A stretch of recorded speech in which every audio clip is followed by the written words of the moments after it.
G'day taxpayers. Retail sales, really quite weak. The monthly figure was a 0.3% increase in March, but the more important figure, of course, was the March quarter volumes. That is the amount of stuff, the volume of goods that were bought from the retail sector in the quarter, and that was dead flat.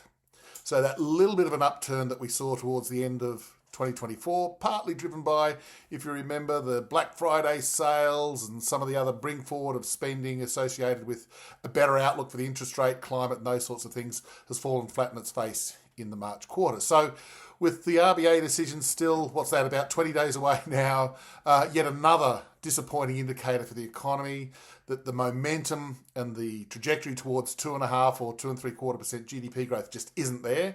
Monetary policy is clearly restrictive.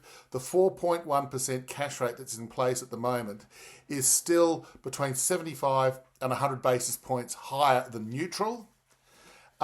These retail sales numbers are screaming that something needs to be done on that we need to get back to neutral, if not stimulatory, at some stage in the next few months, which is why a 50 basis point rate cut on the 20th of May is well and truly on the agenda. If the RBA doesn't deliver, it's going to be keeping monetary policy too tight for too long.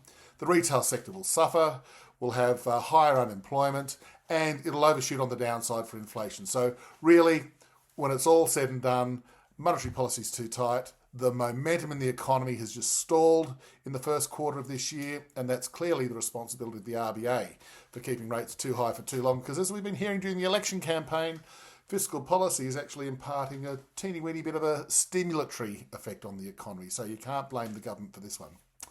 Over to you, RBA.